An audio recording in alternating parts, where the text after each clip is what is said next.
wonderful. It makes it so much easier. My name is John Daly, and I have the key class, and the key class teaches all different life skills and skills around the workforce and how we go about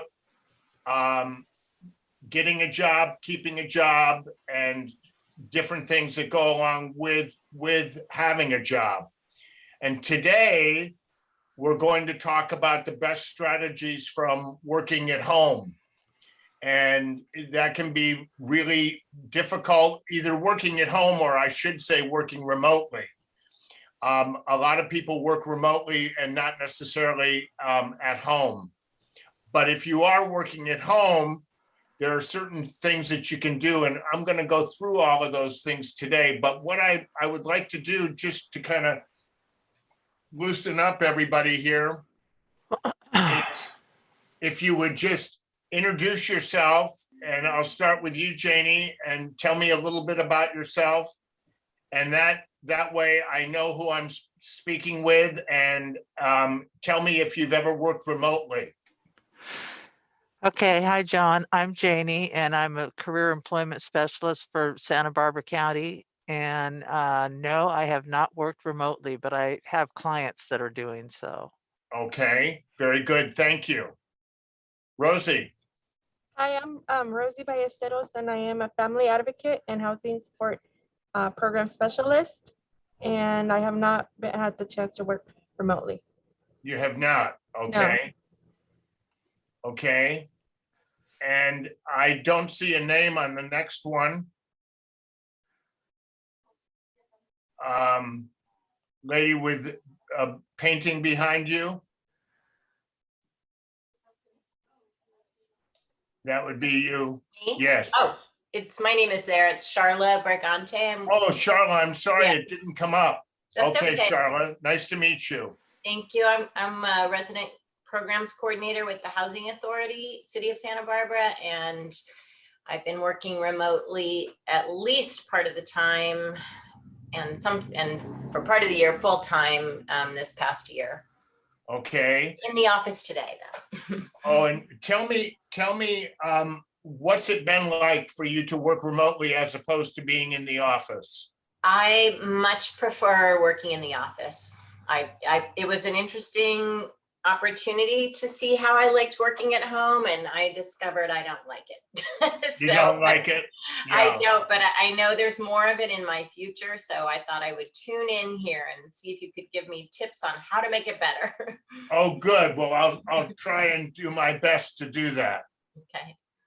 And I see one more lady here, and for some reason your name isn't coming up. I don't know why. Are you talking about me, John? The last person, yes. So it's Carrie McCulley from Partners in Education through SBCO. Oh, how are you? I'm well. Hi, John. I am a program associate with Partners in Education. So we're a nonprofit under the County Education Office.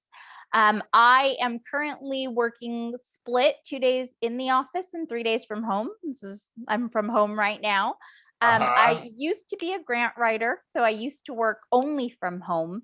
And I kind of like aspects of both, but there are certain tasks that I save on my calendar for my in-office days that I know I'm going to benefit from having the dual screens of my computer and having access to files and the copier. So it becomes a matter of scheduling my week so that certain things are in the office things and other things like webinars are easy enough to do from the comfort of my home. Yes, that's great. That's great.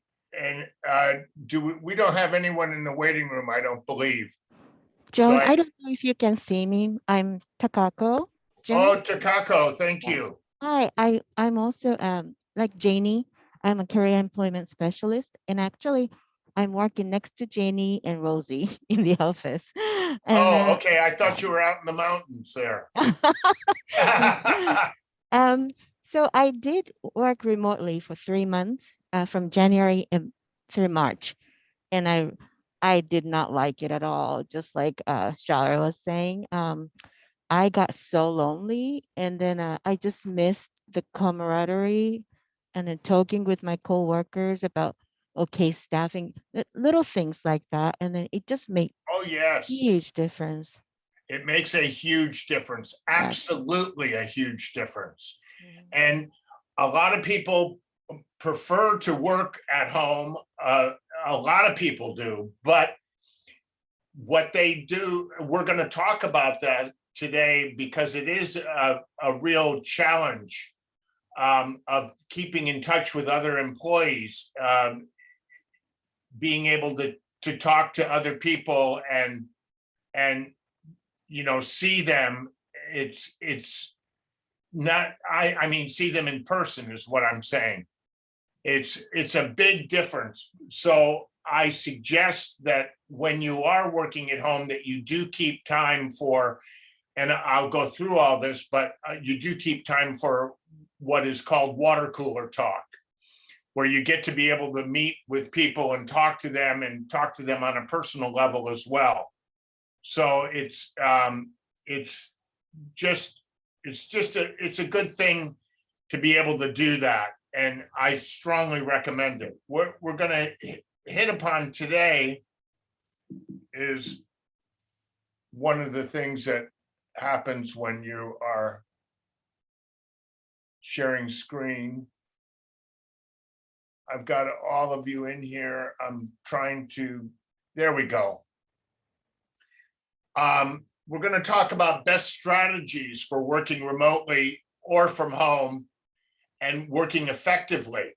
And if you are going to be working from home, I'm going to refer to home a lot because I know an awful lot of us do work or will have the opportunity because of COVID. This has really become a very popular thing.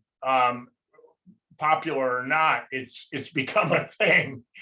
And because of the pandemic, people worked, of course, remotely before, but they become much more inclined to work at home now. But if you are working at home, I'm just going to go through this list real quickly for you, and then we're going to delve into each subject. You want to identify a workspace and set it up for you to work efficiently.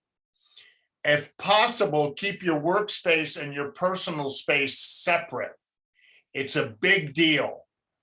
And set goals for each week and then each day. I really recommend that you make a weekly schedule for yourself and then a daily schedule for yourself as well. The daily schedule for yourself can be done at 5 o'clock the night before. So at the end of day on Monday, you could make your list for Tuesday. And I suggest that you put at the top of the list the things that you did not accomplish on Monday or any time sensitive things.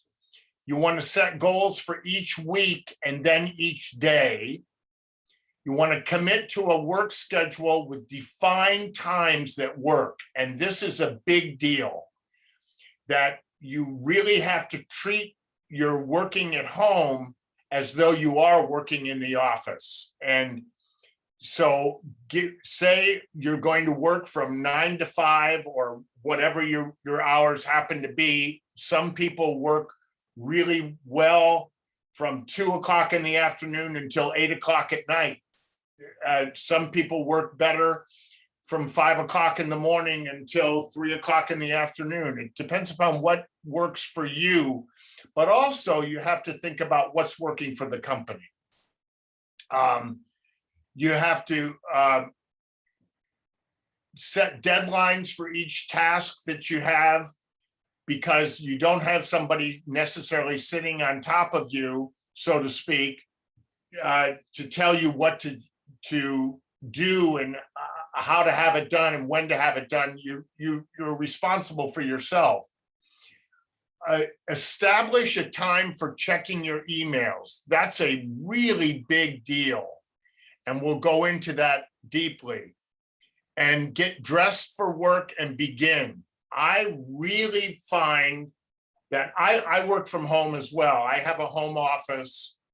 My home office is what I did when I knew that I was going to be working at home rather than renting an office. I built a tough shed in my garden and I transformed it into a nice office. And I put windows in it and so on. And I have 2 desks in here that are sufficient for 2 people to work in here if necessary. And it's away from the house, even though it's only steps away. It's away, and everybody knows in my household that when I go into I say I'm going to the office now, they know that I'm not disturbed when I'm in the office. But I started to say that I get up in the morning and I shower and I shave and I get myself dressed. And it makes a big difference in my productivity during the day. I keep track of tasks accomplished and cross them off a list. I make a list as we're going to go into that. I'll go into it much deeper in a few minutes. Answer all open emails before checking out for the day.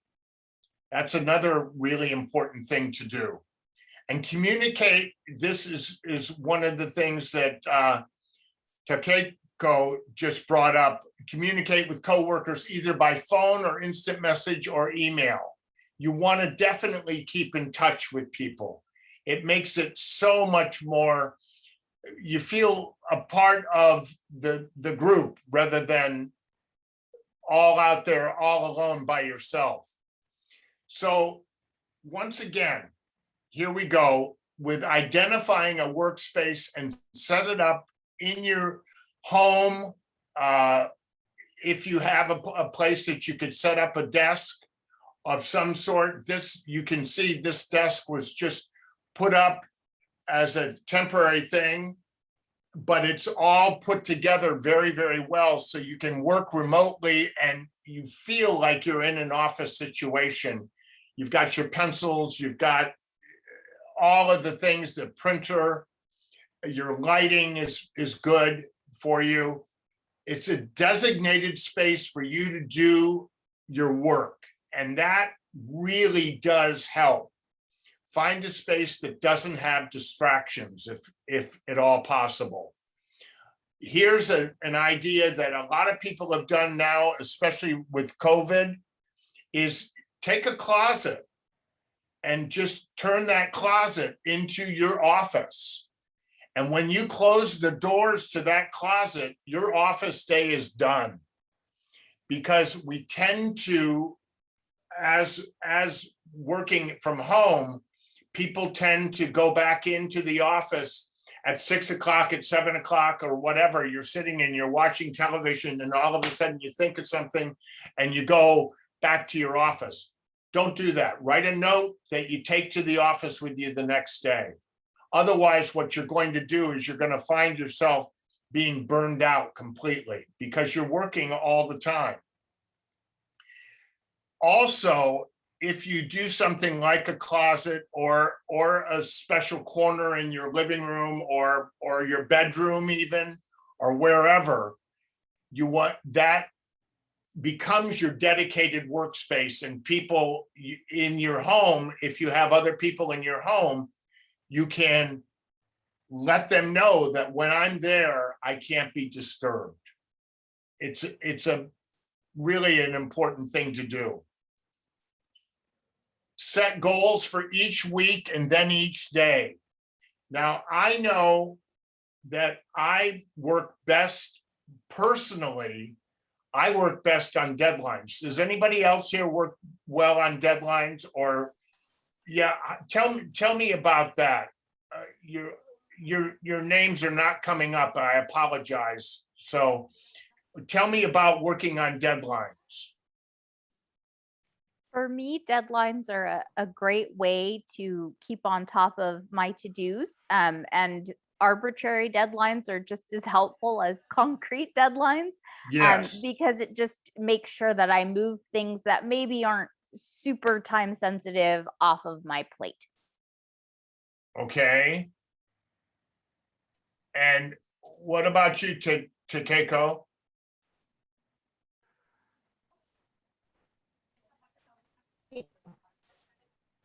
Are you there, to Keiko? No, Rosie, how about you? Do you work well with deadlines? Because I want to make sure that I do the job done right. And I get it done, but I know that in the back of my mind, I know that I have a pressure that I need to be done. So you get on it right away. Uh-huh. So do you ever set deadlines for yourself that aren't necessarily they're not necessarily done for everybody else in mind? Your boss or whatever? No, I sometimes prioritize what my boss needs from me. You're breaking up really badly for some reason. Can you hear me now? It's really Are you- fuzzy. You sound bad, Rosie. Okay, let me. Yeah, I wonder why, Rosie.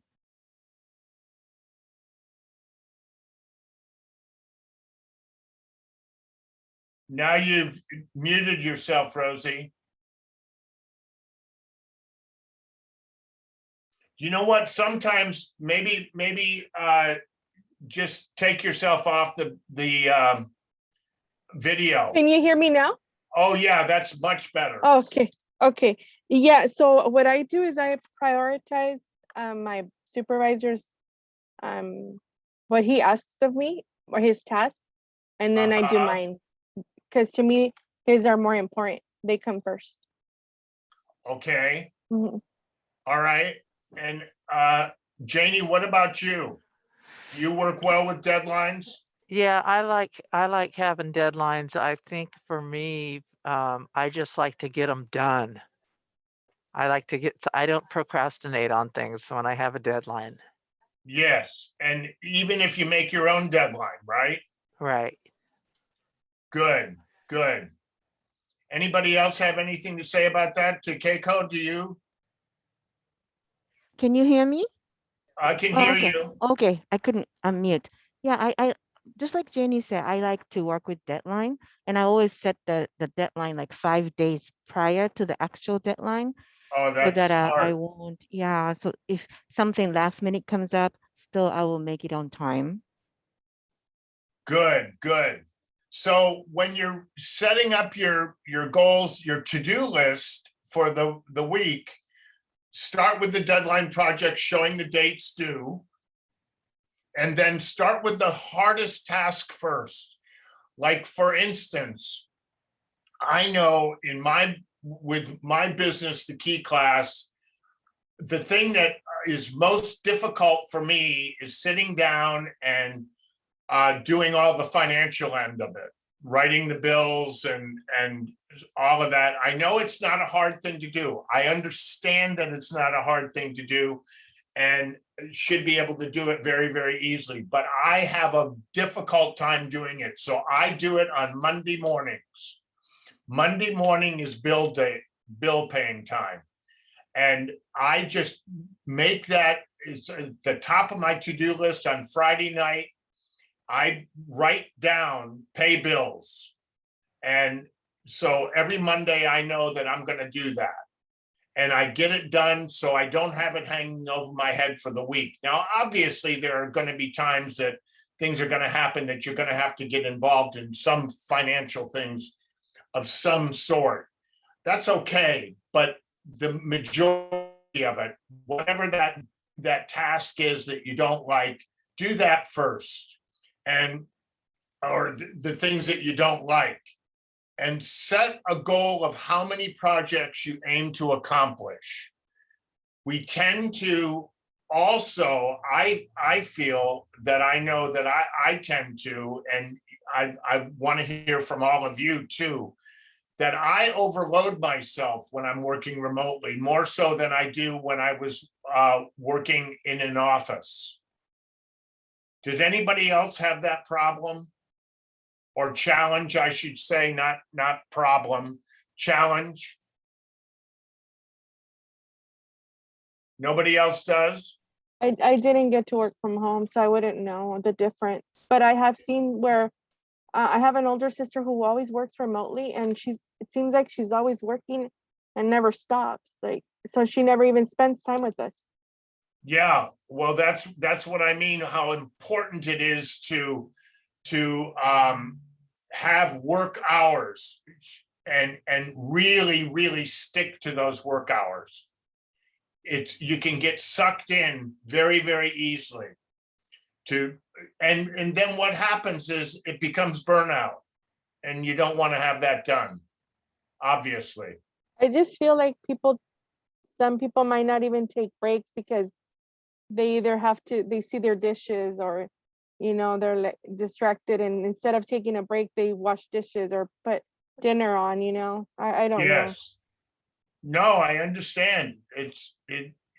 We tend to do that.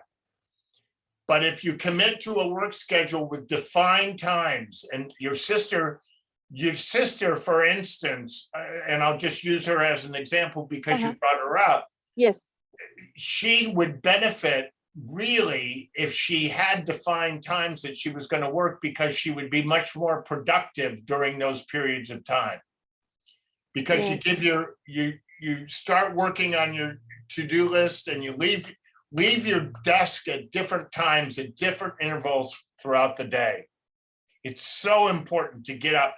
I never will eat my lunch at the desk. I just don't do it, because lunchtime for me is a time to nourish my mind as well as my body.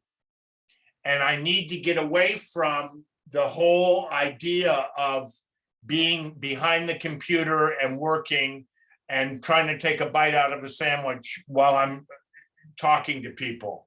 Or if I'm not talking to people, trying to eat while I'm working on the computer. It just doesn't work well for me. I think it makes it harder on people. Oh, absolutely. Yeah. Absolutely. And that's why I really believe that we're going to see more and more now with that COVID has started the people working at home. I think that we're going to have to be very careful that people are not burning out from their job. Like I've seen, like I've had other Zoom classes or meetings, and I've seen people in their kitchen, cooking, but they're in our Zoom class, and it's like they're juggling both duties at the same time. And neither one is being done correctly. Probably not. Yeah. And then they have their kids all, right there, and so it's really not working. I agree with you. I agree. Another really important thing to do, and I know that this is very hard and it takes a lot of discipline, is establish a time for checking your emails. Check your emails maybe every half hour if you want to, or every hour, but don't stop in the middle of a project and answer your emails as they come in, because that throws you off completely from whatever project you're working on. It throws you off. You lose your momentum that you've gained. If you've got your email, I know there's a feature that your emails can pop up when you're working on the computer. They'll pop up anyway, unless you know an email just came in. Disable that if you can, because it will help you work on your emails at that, at a given time, and answer your emails all at once. I think that's important. For me, I will take, 10 minutes or so and answer the emails. Now, the question comes up of, what about the times that you've got, you're waiting for an answer from somebody, or you need an answer from somebody to move forward with a project? Then you have to be able to observe your email more often. However, if it isn't the answer that you're looking for, or the email that you've been waiting for, just don't answer it. don't go through the rest of your emails. Am I making sense? Yes, I think it's a distraction because you drop everything to read that email and then now you're thinking how you're gonna respond and in what manner. Exactly. So prioritize your emails, who needs a response immediately and who can wait when you're going through those. And when you finish, get ready to finish for the day, say I'm just gonna make believe that we've all decided that our work schedule is gonna be from 9 to 5. So you start at 9 o'clock in the morning and you would start right off the bat with emails and get those emails that came in through the night out of the way. And then later in the day, mid-morning, I suggest taking a break. Get up, walk out of your office or your space, whatever it is. Don't continue working. Walk away and rest your brain. Either go have a cup of coffee, sit in your garden, or whatever the case may be. Get away from the actual desk. That's an important thing. I talked about this in the beginning of getting dressed for work. It really changes your mindset. I know a lot of people, and I'm sure all of you have heard this too, that since COVID, their best clothes are sweats, right? Yes, no makeup, No makeup, no sweats, no their nothing. hair in a bun, the COVID bun. The COVID bun and your finger food all day long. And so that's how you gain that COVID 19 pounds, I know. right? I gained 21 pounds during COVID and had to go on a diet to get rid of it because I was really, really beginning to show it. And I didn't like that. So get up, get dressed, put on makeup, and pull yourself together just like you were going into the office.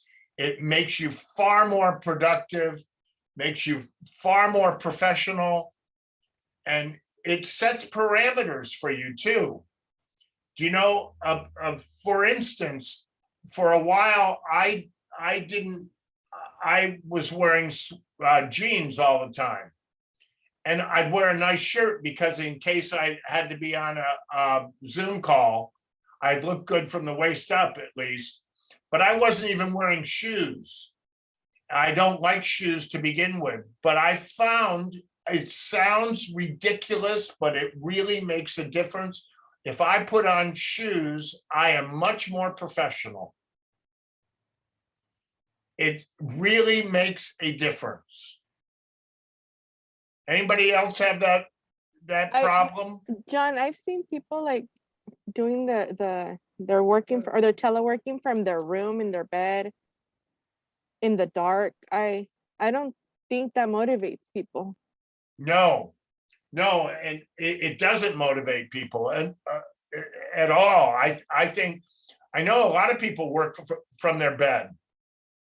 And I just don't understand how you can be as productive. If you're going to answer an email, that's one thing. But if you're really working on a project, that's quite another thing. How many of you that work at home, do you get up in the morning and get dressed for work? Nobody. Okay, try it. I do put on shoes though. That's my one rule. Shoes before work, but I wear workout clothes for when I'm not at work. I'm in workout clothes, hoping to inspire myself to go to the gym after work. Oh, that's a cop-out. That one doesn't float. That sounds like something one of my teenage kids would say. I went today before work. That's pretty good. That's great. I love it. Okay, so keep track of your tasks that you accomplish and check those off. It really gives you a feeling of accomplishment.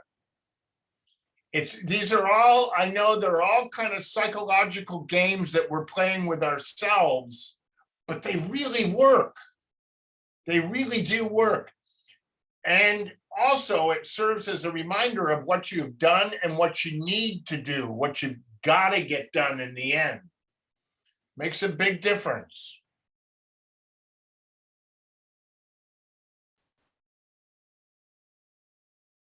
This is another thing that I said that we would talk about a little bit more in depth, of communicate with coworkers either by phone or instant message or email. I really believe that you should take time for that, to know what your coworkers are working on and to stay aware of what your workload is and let them know what your workload is, what you're working on. Because it's an important thing that you both keep each other motivated. And that's difficult when you're not in the office because you don't have somebody looking over your shoulder, but it helps. And the camaraderie, like you said before, it's so very important among workers. And open communication leads to better production. Absolutely. So if you take time to talk to your quote unquote work neighbor, if you take time to do that every day, it's a good thing. And talk about some other things other than necessarily work, if you are so inclined to do so. If you have a friend at work, take time to talk about that and participate in brainstorming. I have a thing that I do with my team. I've got a team of people that I work with, and we, every 2 weeks, you're going to laugh at this, but it is most productive.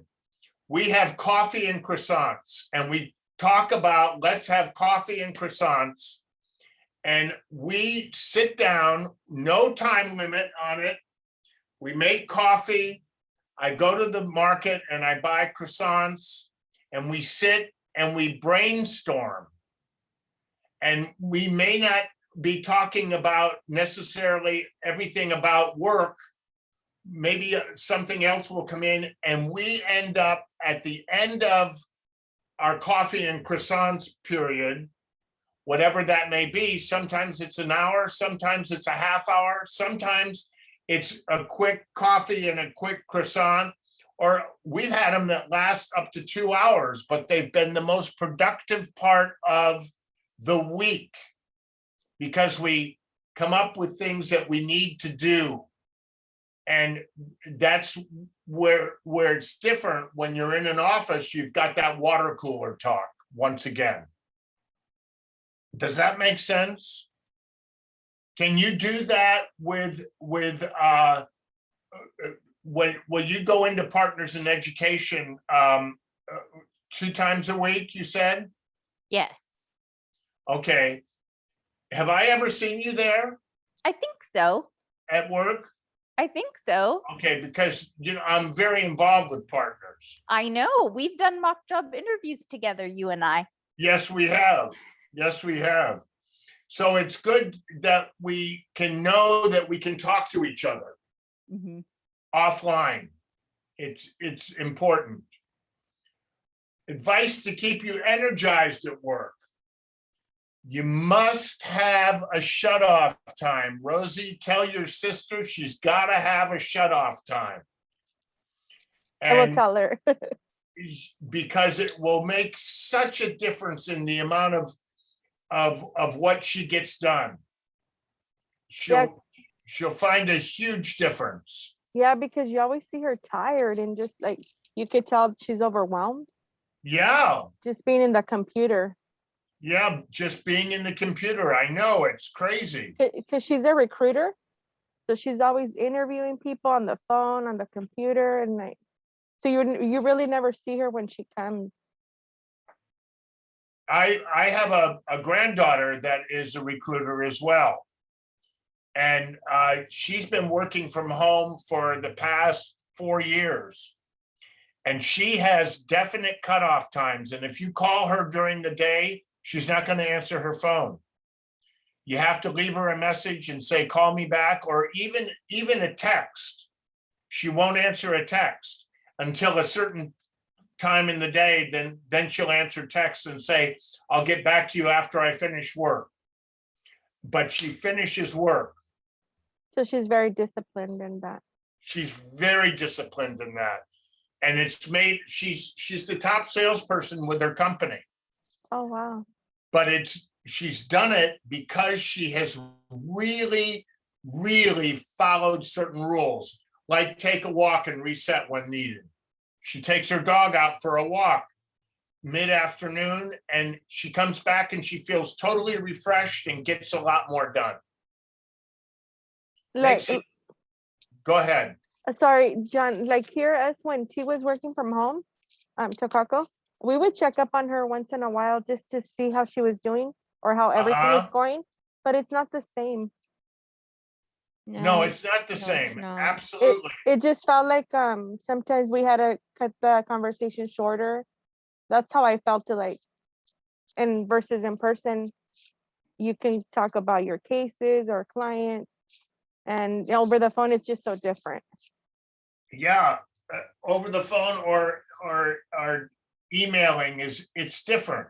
Absolutely. So, but I suggest, I really think you talk about Zoom, and we're all probably sick of Zoom meetings. We all do them all the time, right? Yeah. But having Zoom meetings with your friends as a friendly kind of a thing, or your friends or coworkers, seeing each other really helps with that communication. That's why I always ask that people put on their, show up on their screen, because it makes such a difference for me as an instructor. And I think for the people that are participating, I think it makes a difference as well. Yes, because they're engaged. Exactly. Like me, I definitely learned more in person, but right now, now that we have the cameras, I feel like it's more personable. So I get to see everybody in class. And Yes. How many people feel differently about that? Or does anyone feel differently about that? What about you, Yukako? Differently about Zoom or in person? Yeah, Zoom and in person. Yeah. Or on the phone. Oh yeah, different. Rosie and Janie always checked in with me when I was working from home, but then I just missed the presence of my coworker. It's just not the same. It just, even a small thing, like we talked about family or something like that, and it's Right. personal, but it's really hard to do it over the phone or email. It becomes formal. Yes. So that kind of chit chat, like you said, the water cooler talk is something Yes. that I really, really missed. Yes. Yeah. And what did you do to combat that? Um, You said well, that they checked in with you, but did that yeah, help? yeah, it helped a lot. So, and there are other coworkers checked in with me. So I just kind of like, you know, so they make sure that I don't feel lonely, probably. So, and then so I had great coworkers. So that helped me. Uh-huh. Yeah, that helped me a lot. And also when you said the reset, like take a walk. So um I first thing I did was purchase a treadmill at home. So Uh-huh. during the my morning break and afternoon break, I shut off everything and just hop on and run for like 15 minutes. And Oh, so wonderful. totally, yeah, And doesn't it make you refreshed and ready to, definitely. It made a yeah, huge difference. Yeah, yeah, rather than working straight through. definitely. Yes. Yep, yep. It really makes it a difference. I have to tell you a little story of because I think it's something that Rosie, your sister, could benefit from, and everybody can benefit from, actually. When I was in my event business, which is what I did for 44 years, when I did all that, I was on the phone constantly. Okay. And every summer, our granddaughters would come to visit us for 2 weeks. And they would have 1 week by themselves, and then the other one would come, and we'd have both of them together for a week.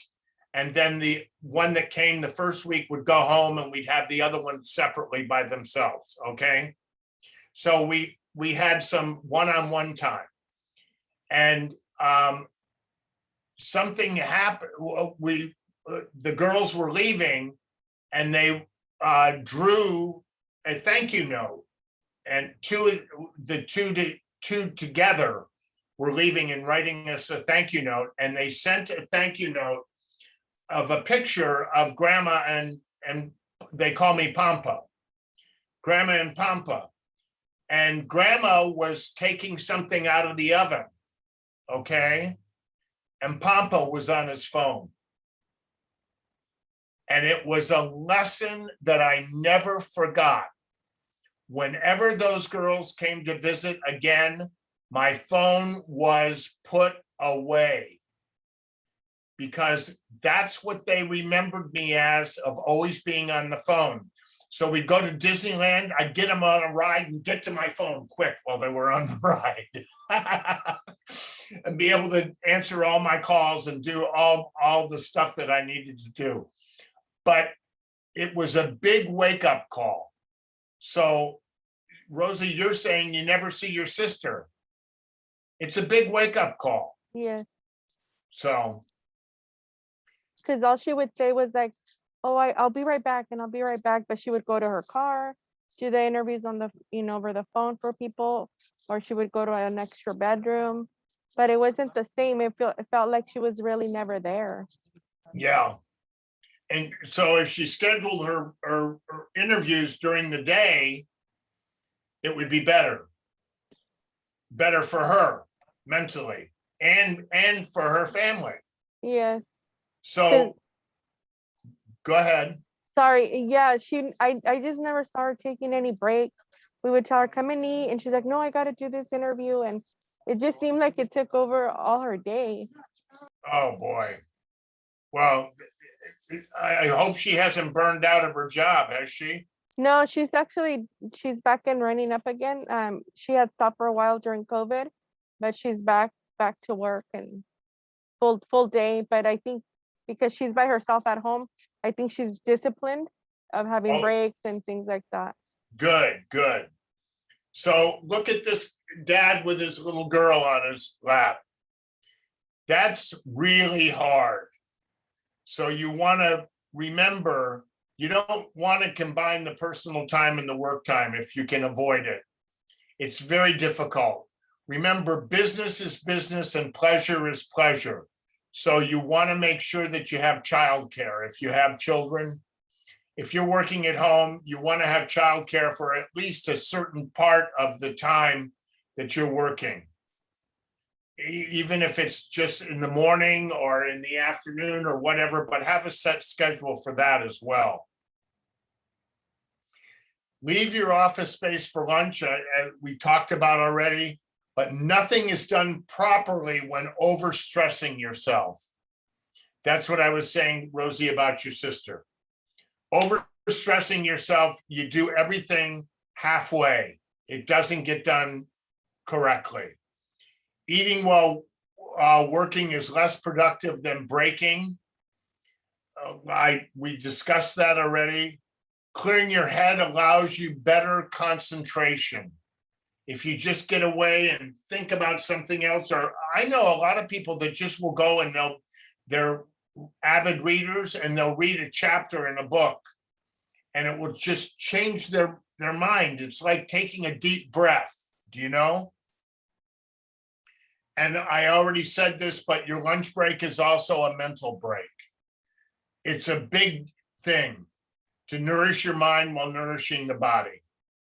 Take breaks no matter what your workload is. You've got to do that. And that goes not only for working remotely, But in your office, if you're in your office, you've got to take breaks. It just makes you a better employee in the end. It's hard now because they took away our break room, so a lot of people have to eat at their desks now. Oh, really? Yeah, You can't go outside? they could go outside, but I just see them eating at their desks. I guess it's Oh. just easier. Yeah, that's, I do that too sometimes. and how does that make you feel? Do you feel like you've been on a lunch break? Not really, because then I want to look at my emails. Exactly. You're going through your emails then, and you're combining the two, and business is business and pleasure is pleasure, right? And not necessarily, even if they're business emails, okay? Don't answer personal calls during work hours. Like I said, that my granddaughter does not answer personal calls, period.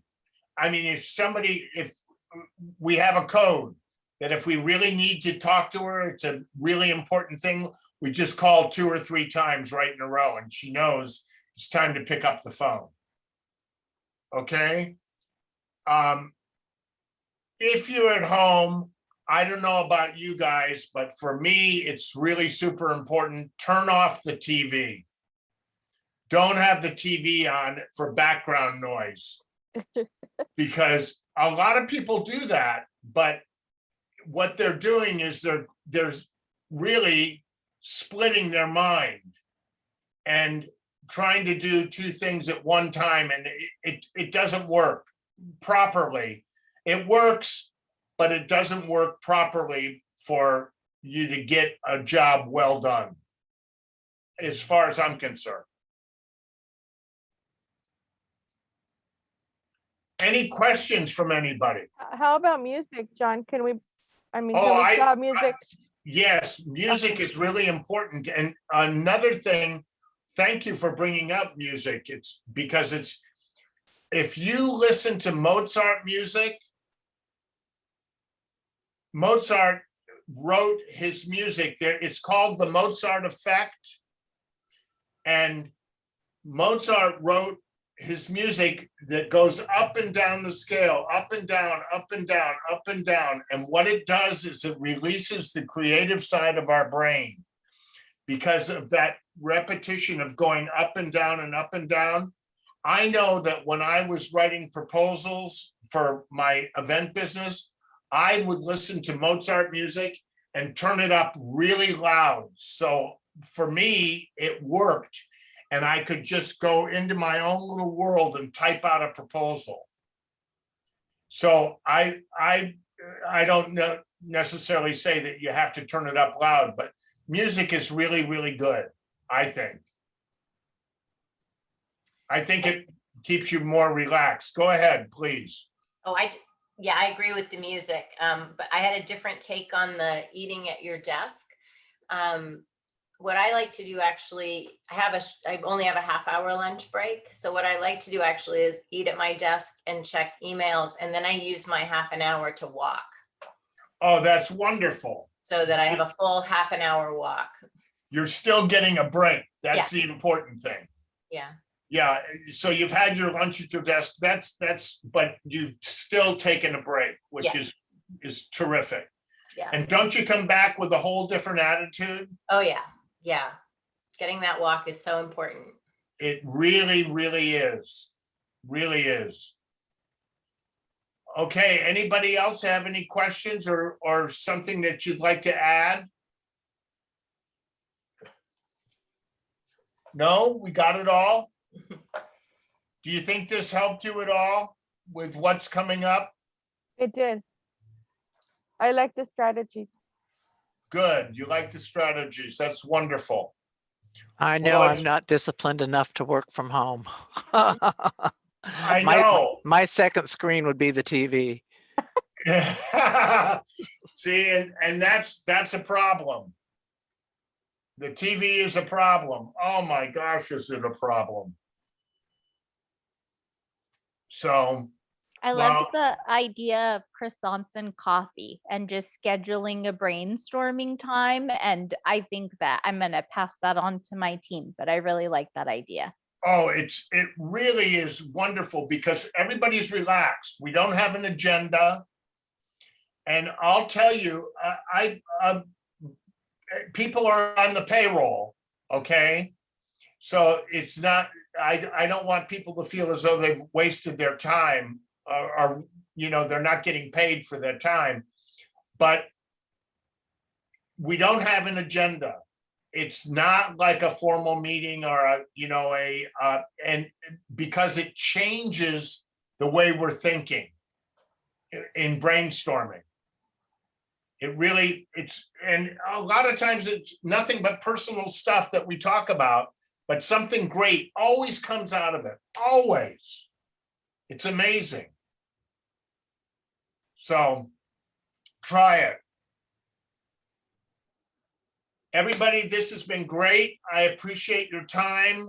I appreciate you tuning in and all of you showing your faces. And that's really wonderful. And if there's anything else that you can think of that you'd like to discuss, just let me know. I'm going to be back again next week with a whole different subject. But we're going to do financials next week, and we're going to do that in a different manner than what this class has been, because we're doing it in both English and Spanish. Oh, nice. Yeah, so we'll be able to have it done both ways. There'll be a gentleman by the name of Jesus Terrazas is going to be working with me, and he'll be on the screen, and he will be doing the same thing. And all of the slides and everything are all translated into Spanish as well as English. And we're both going to teach this sort of hand in hand. So it ought to be interesting. So I'll look forward to seeing you all then. All right, John, thank you. Thank Thank you, you, John. John. Thanks, Thank you very John. Have a much. great afternoon. See you Okay, next you week. too. Bye. Bye-bye.